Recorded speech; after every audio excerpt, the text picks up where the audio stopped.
وَلَوْ قَاتَلَكُمُ الَّذِينَ كَفَرُوا،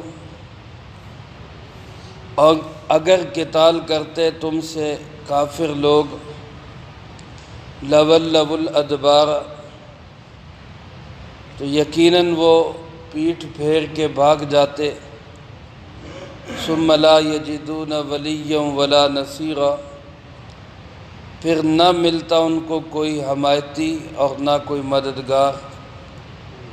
سنت اللہ التی قد خلت من قبل، یہی طریقہ رہا ہے اللہ رب العالمین کا ان لوگوں میں بھی جو پہلے گزر چکے۔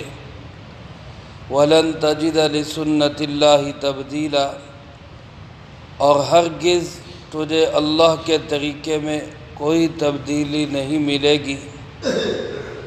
وَهُوَ الَّذِي كَفَّ أَيْدِيَهُمْ عَنْكُمْ وَأَيْدِيَكُمْ عَنْهُمْ، اور وہی اللہ ہے جس نے روک دیا ان کے ہاتھوں کو تم سے اور تمہارے ہاتھوں کو ان سے، بِبَطْنِ مَکَّۃَ، بیچ مکہ کے، مِن بَعْدِ أَنْ أَظْفَرَكُمْ عَلَيْهِمْ، بعد اس کے کہ اس نے تمہیں کامیاب بھی کر دیا تھا ان پر۔ وَكَانَ اللَّهُ بِمَا تَعْمَلُونَ بَصِيرًا، اور اللہ رب العالمین تمہارے ہر عمل کو دیکھ رہے ہیں۔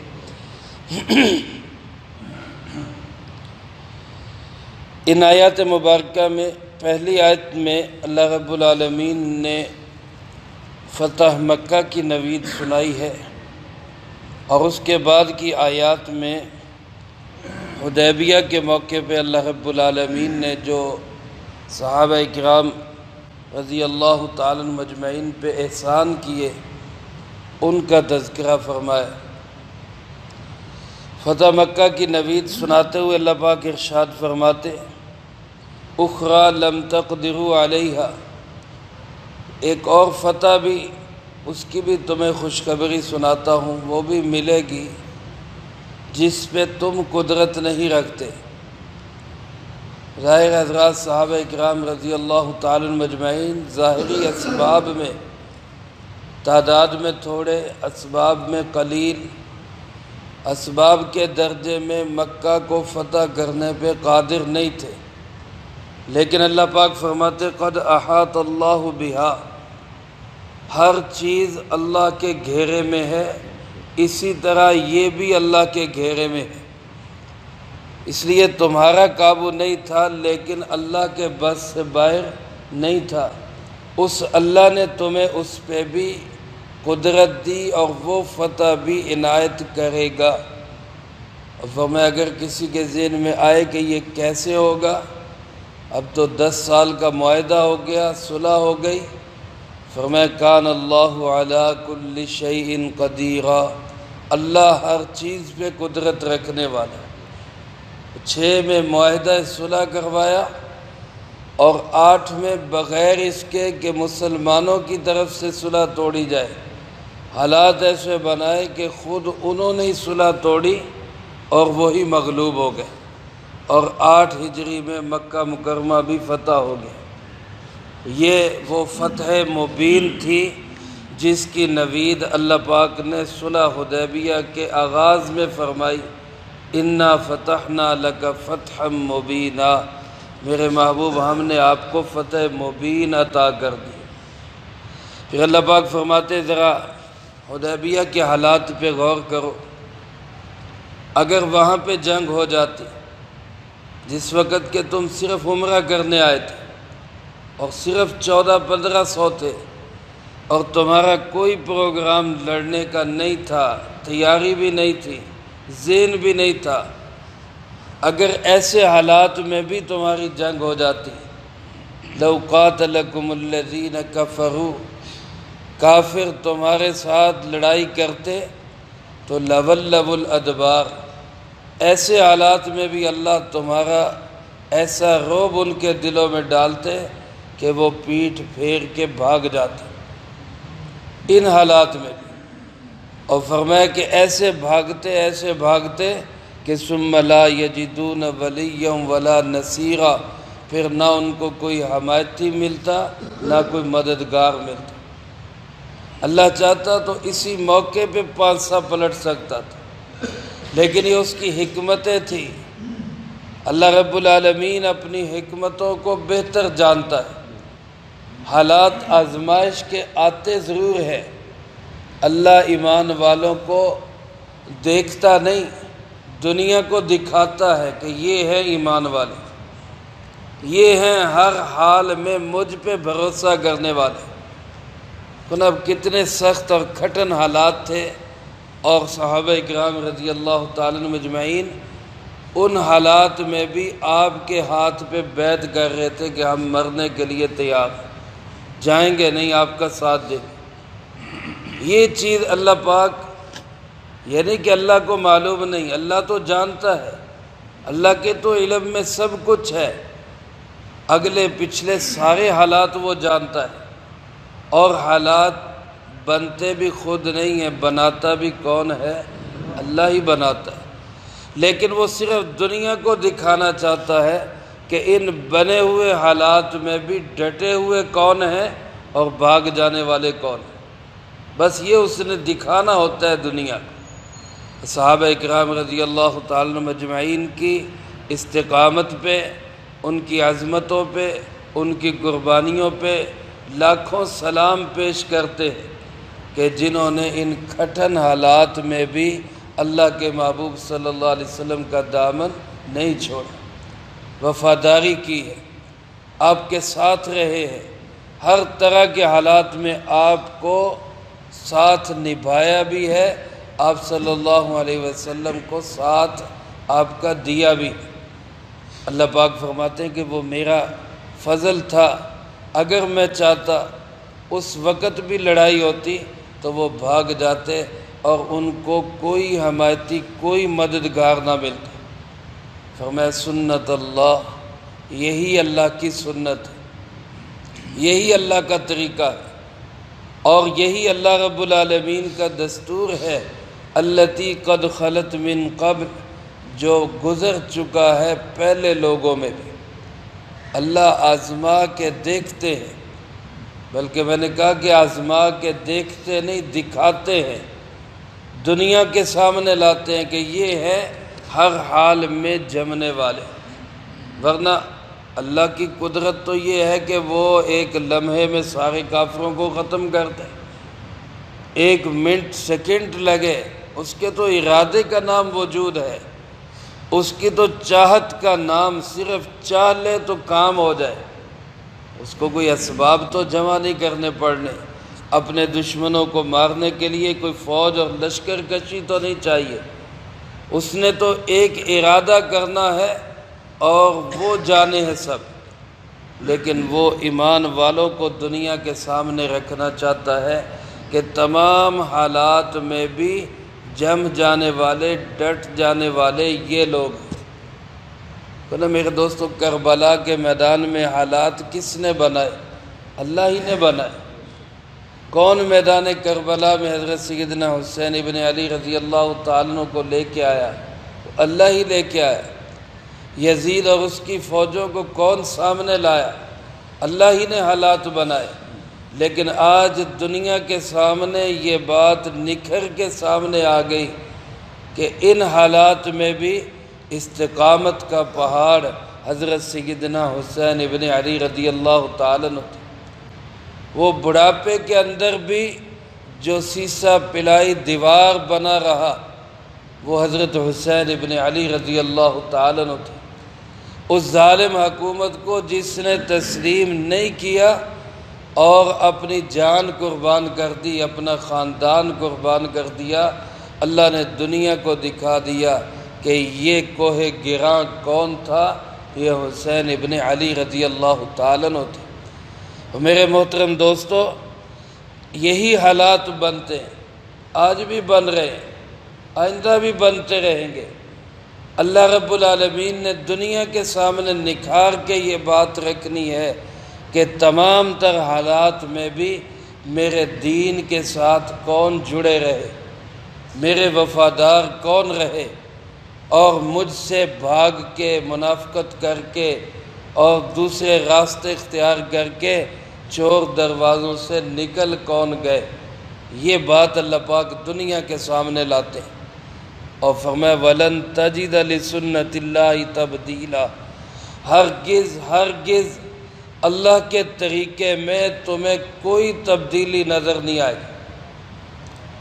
اللہ کا طریقہ یہی ہے، دستور یہی ہے کو دیکھ کے پھر اپنی مدد، ان تنصر اللہ ینصرکم، اصول بتا دیے نا ایک قرآن کریم نے، تم اللہ کے مددگار بنو گے تو اللہ تمہاری مدد کرے۔ یہ نہیں کہ تم کہو کہ جی ہم تو بیٹھے ہیں ہاتھ پہ ہاتھ دھر کے اور اللہ فرشتوں کو بھیج دے اور مدد کر دے اور اپنے آپ ہی دین کا کام ہو جائے، ایسے نہیں۔ اگر ایسے ہونا ہوتا تو ہم سے زیادہ دعائیں انبیاء علیہ السلام کی قبول ہوتی، ہم سے زیادہ نیک اللہ کے نبی صحابہ کرام رضی اللہ تعالی مجمعین تھے، وہ بیٹھ کے دعائیں کرتے، وظیفے پڑھتے اور سارے اعمال کرتے اور کہتے جی لو جی اللہ نے حالات بدل دیے۔ نہیں، اللہ پاک دیکھتے ہیں، میدان سجتا ہے، حالات آتے ہیں، آزمائشیں آتی ہیں، ٹھوک بجا کے دیکھا جاتا ہے پکے کون ہیں اور کچے کون ہیں۔ یہی اللہ کا سنت طریقہ ہے، یہی اللہ کا دستور ہے، اور فرمایا اس طریقے میں کوئی تبدیلی نہیں۔ ہاں، ایمان کے لحاظ سے، زمانے کے بعد کے لحاظ سے اس طرح کی آزمائش نہیں آئے گی۔ دیکھو نا، جیسے آزمائش صحابہ پہ آئی جن کو آج ہم سنتے ہیں، کبھی ان کا تذکرہ کرتے ہیں، حضرت بلال کے ساتھ کیا ہوا، حضرت خباب کے ساتھ کیا ہوا، حضرت ابوبکر صدیق رضی اللہ تعالیٰ عنہ کو کس طرح مارا پیٹا گیا۔ وہ آزمائشیں آج کے حالات میں تو ان کا سوچا بھی نہیں جا سکتا، تصور بھی نہیں کیا جا سکتا۔ یہ تو معمولی بالکل تھوڑے تھوڑے جھٹکے اللہ پاک لگا کے دیکھتے ہیں کہ کہیں ہل تو نہیں جاتا۔ نوکریوں کے لالچ دیتے ہیں یہ بے دین لوگ، اور باہر بھیجنے کے جھانسے دیتے ہیں یہ مرزائی، عیسائی اور قادیانی لوگ۔ اسی طرح اور بہت سارے ایسے کام، اب وہاں پہ کتنے مسلمان پھسل جاتے، ایمان بیچ بیٹھتے، غیرت بیچ دیتے، دین کا جنازہ نکال دیتے ہیں، ہماری دنیا بن جائے۔ یہی تو حالات اللہ نے دیکھنے ہوتے ہیں کہ بھئی ان حالات میں بھی اللہ پہ بھروسہ کرنے والا کون ہے۔ بندہ کہے کہ جناب جی ہم اگر وہ سفیر کو نکال دیں گے تو جی ہمارے روزی روٹی بند ہو جائے گی۔ اب معاہدے کیے ہوئے ہیں، قطع نظر اس سے کہ سفیر نکالنا چاہیے یا نہیں، احتجاج کرنا چاہیے یا نہیں کرنا چاہیے، ایک معاہدہ کیا ہوا ہے، اس کو پورا کرو، یا تو کرتے نہ معاہدہ ان سے۔ اب اگر وہ اپنے اس معاہدے کی روح سے باہر نکلتے ہیں تو ان کو مارا جا رہا ہے، ظلم کیے جا رہے ہیں، کس قدر ان کے اوپر جو ہے وہ تیزاب پھینکے جا رہے اور کس طرح ان کے اوپر گولیوں کی بوچھاڑ کی جا رہی، اور حالات ایسے جنگ کی طرف لے جائے جا رہے ہیں۔ اپنی عوام ہے، اپنے لوگ ہیں، اس انداز سے ان کے ساتھ معاملہ کرنا کہ جیسے وہ دہشت گرد ہیں یا وہ دشمن ملک کے ایجنٹ ہیں، یہ پھر ایسے کیسے ملک چل سکتے؟ یہ صورتحال اب ان حالات میں اعتماد، بھروسہ، توکل اللہ کی ذات پہ کیا ہے کہ چاہے کچھ ہو جائے ہم دین کے ساتھ کھڑے، ہم اللہ والوں کے ساتھ کھڑے، ہم ایمان کے ساتھ کھڑے، ہم رسول اللہ صلی اللہ علیہ وسلم کی عزت ناموس اور ان کے تحفظ کے لیے ہم کھڑے ہیں۔ یہ استقامت ہے، یہ حالات ہیں اللہ نے بنائے ہیں اور بناتے رہیں گے، اور انہی حالات میں جمنا، ڈٹنا، استقامت اختیار کرنا، اللہ کی ذات پہ بھروسہ رکھنا۔ اللہ فرماتے یہی تو میں دیکھتا ہوں۔ پھر حدیبیہ کے ایک اور منظر کا ذکر کیا، فرمایا وہاں پہ دیکھو وَهُوَ الَّذِي كَفَّ أَيْدِيَهُمْ عَنْكُمْ وَأَيْدِيَكُمْ عَنْهُمْ، آمنے سامنے لا کے، مقابلے میں لا کے اللہ نے کافروں کے ہاتھوں کو بھی روک دیا، تمہارے ہاتھوں کو بھی روک دی، لڑائی نہیں ہونے دی اللہ نے۔ علماء نے لکھا حدیبیہ میں ایک موقع ایسا آیا کہ 50 کافر مسلمانوں نے قید میں کر لیے، قابو کر لیے۔ کوئی جماعت ان کی 50 کی جماعت گشت کر رہی تھی، جائزہ لے رہی تھی، وہ مسلمانوں کے قابو میں آ گئے۔ اب یہ 50 ان کے قابو میں ہے، ادھر حضرت عثمان رضی اللہ تعالیٰ عنہ ادھر گئے ہوئے، وہ ان کے قابو میں ہیں۔ اب اگر ایمان والے ان کو قتل کر دیتے تو ادھر حضرت عثمان کو شہید کر دیا جاتا، اور پھر کیا ہوتا کہ جنگ کی بھٹی بھڑک جاتی، دونوں طرف سے لڑائی ہو جانی تھی۔ لیکن اللہ نے حالات ایسے بنائے کہ ایمان والوں نے ان کو کچھ نہیں کہا، اور ادھر مکے والوں نے حضرت عثمان کو کچھ نہیں کہا۔ اللہ فرماتے یہ دونوں طرف سے ہاتھ روکنے والا کون تھا؟ اللہ تھا۔ حالات قابو میں دے کر من بعد ان اظفرکم علیہم، اللہ نے تمہیں ان پہ قابو دے دیا تھا، قابو میں دے کے پھر ہاتھ کس نے روک دیے؟ اللہ رب العالمین نے۔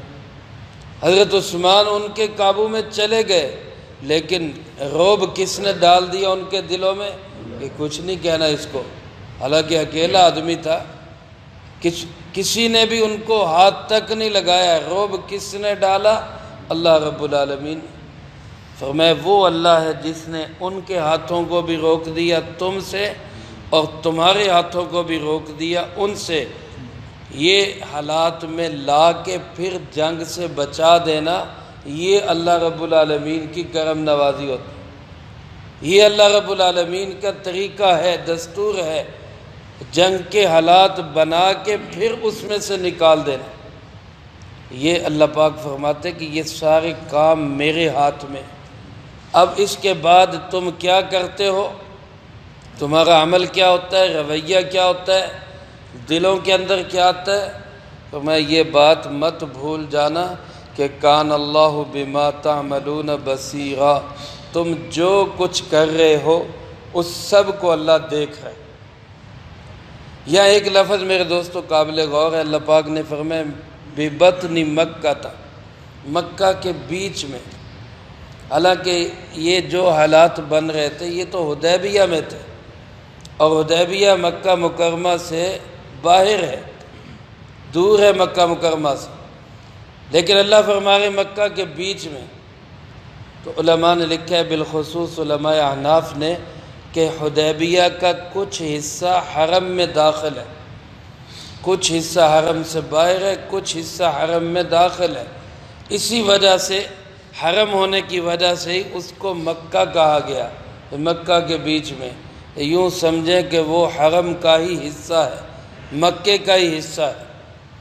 تو لہذا وہ احناف کے نزدیک حدیبیہ سے بھی احرام باندھ کے عمرہ کیا جا سکتا ہے، حدیبیہ تک جائے اور حرم سے باہر نکل کے وہاں سے عمرے کا احرام باندھ کے آ جائے اور آ کے عمرہ کر لے، تو یہ درست ہے، کیونکہ اس کا کچھ حصہ حرم میں داخل ہے، کچھ حصہ وہ حرم سے باہر ہے۔ تو اس لفظ سے بھی احناف کے موقف کی تائید ہوتی ہے۔ بہرحال اللہ پاک نے یہ بات ارشاد فرمائی کہ تمام تر حالات میں جمنے والے ہی اللہ کو پسند آتے ہیں۔ یہ حالات ہمیں بتائے گئے، آج کے مسلمانوں کو قرآن میں اس کا ذکر کیا گیا، قیامت تک کے مسلمانوں کے سامنے یہ حالات رکھے گئے، تاکہ دنیا میں کبھی بھی ایسے حالات بنے تو ایمان والے صحابہ کے راستے کو اپناتے ہوئے اسی طرح استقامت، اعتماد، بھروسہ، توکل کے ساتھ اللہ کے دین کے ساتھ جڑے، بے دینی کا ساتھ نہ دیں۔ یہ سارے کا سارا سبق ہے میرے اور آپ کے لیے۔ میرے محترم دوستو، آج بھی کہ حق و باطل کا معرکہ بپا ہے، حالات بنتے جڑتے ہیں، ان حالات میں بھی اللہ کے دین کے ساتھ وفاداری کرنا یہ ہماری ذمہ داری ہے۔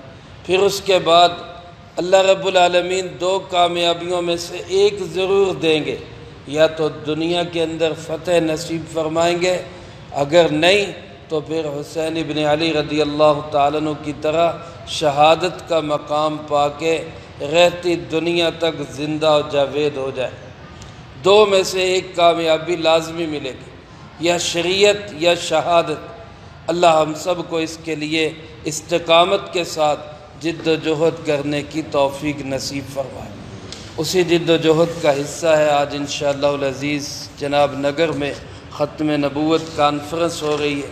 انشاءاللہ آپ حضرات کی مسجد سے بھی حسب معمول حسب سابق بس روانہ ہوگی۔